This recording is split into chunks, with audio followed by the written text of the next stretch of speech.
first line of our Constitution says that we are to eliminate, we're aim is to eliminate war and to seek the roots of war so we can do it. So everything we're doing is in part looking for the roots of war.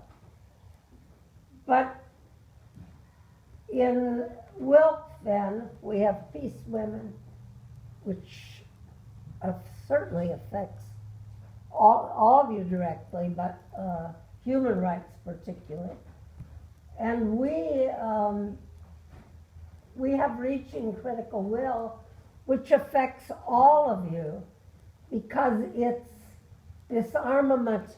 It has been nuclear weapons, but now they're extending it so that Ray Atchison has to work on every kind of disarmament. I think we're going to kill that woman.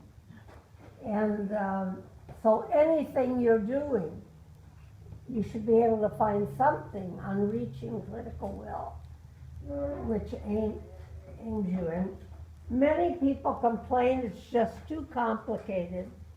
It is. The roots of war are complicated. But we are part of it, and your $15 of whatever you paid is your wealth each year. Privileges you. Another one I'll say, which is particularly nuclear weapons, and that's Mayors for Peace. And how many of you are, let's see, in your own branches belong to Mayors for Peace? Our mayor started that. Yeah, most of our branches have some involvement in that. So I'll only mention now, there's International Mayors for Peace. And there are 6,000 cities, over 6,000, almost 7,000 now, in the world that are part of Mayors for Peace. There are not that many in the United States, but it's over 200. And just about every major city belongs. But many of you may not know about the U.S. Conference of Mayors. Our mayors are our best friends of elected officials. And we should all know about the U.S. Conference. Every year they vote unanimously and on a resolution which is very strong about eliminating nuclear weapons and urging the president to do this and Congress to do that. And all of us should know that, and then we should let our mayors know about it.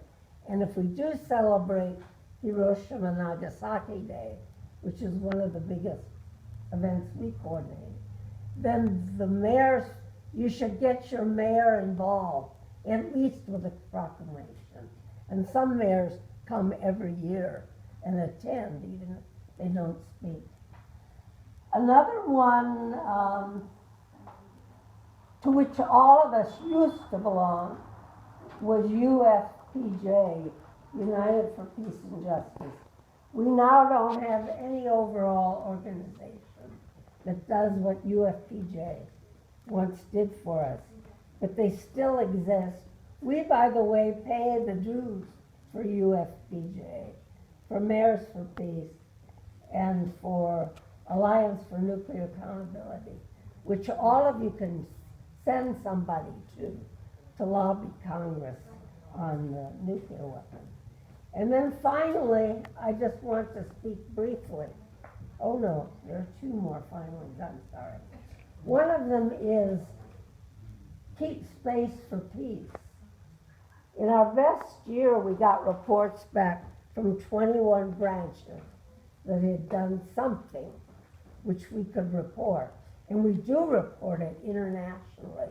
In fact, we kind of shut down the official UN week because they're getting kids drawn into the military industry. The main supporter is Lockheed Martin. And we were speaking for keeping space for peace, and we kind of snowed them under So, with so, ours. could you say that again? Lockheed Martin is the main supporter of what? The United Nations has a World Week for Space, for peace in space, from October 4th to the 10th every year. And schools all over the world are involved in it. Most nations are involved. And they send in reports of what they do. It's mostly aimed at school kids. Well, the main funding sponsor of this, and a private voluntary organization led by NASA, does it. Their costs are funded by Lockheed Martin. Well, you know very well that Lockheed Martin is not interested in keeping space for peace. No. They're interested in profits for Lockheed Martin. So it's kids that'll be dragged in. Now, I'm supposed to go fast. So the last one I want to mention then. Well, keep space for peace. I promised you an action. So I'll pass something out when I'm finished talking. And then later, at the end or something, when there are 5 of us left, we'll have the action. The other one I just wanted to mention to you, which is new, and we gave all of you one of these books, and all of you received this from Barbara Nielsen.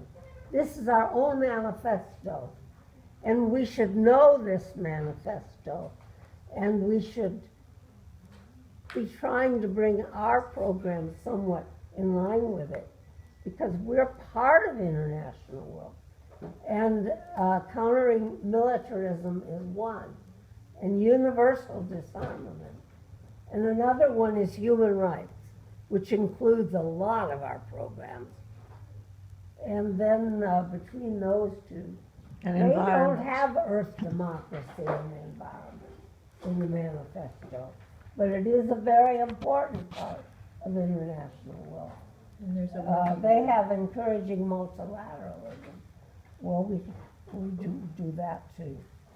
And so the other one, and I'll mention this and I'll stop with this. We gave each of you one. We're hoping you'll look at it. It's like the next step. This is the utopia we want. And this is what we're working for. This is how we get there. And this is called World Beyond War. And it's an attempt to build an international movement to get rid of war. Ending war is the aim, and that's our aim. It includes men, some pretty powerful, articulate men. It's based on nonviolence. This is building an alternative security system. If we get rid of the military, which isn't securing our security, we want human security. How do we get it? A lot of it's built on improving and building on what we already have, especially the United Nations. It's founded on the principle of nonviolence, and it requires that countries develop in that direction. The human rights treaties are on the principle of nonviolence, and that requires our countries, our governments to evolve in that direction. So we now belong to this. We had a national What is this? resolution. What is this that you're talking about? World Beyond War. Thank you. And so to start reading it, to look at it, to get the idea, we hope you do it, because this is where we're trying to go. This is where we're coming from, and we are asked, I'm finishing my last sentence now. We are asked to put in our ideas on this. They want us to give our feminist ideas. There's nothing about patriarchy in here. They want us to do that. But we also can revise these ideas. We're an integral part of this. And we have our identity. We want to bring our identity to bear on it. And that's what they want us to do.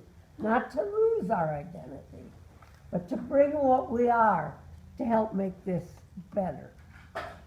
Thank you. Carol, could I ask a question? And then ask as many as you like. But I'm not allowed to talk too well. And then Nancy, I guess. We hear a lot about peace women and reaching critical will. Where are these two located, and how do they intersect with will? Tell me which ones are they? Peace women and reaching critical will. Oh, okay. Both peace women and reaching critical will are basically based in New York.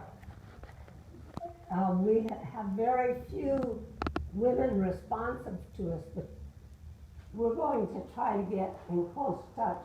They are in But the anyway. international office. They're in New York. Peace Which ones are women, you in? the practicum we've been talking about is a peace woman activity. No, it's The not. reaching critical No, it's will, not. No, it's not. It's not. they weren't even there. That's not part of peace woman. Melissa, as our member of the international board, could talk about these two. Okay, never mind.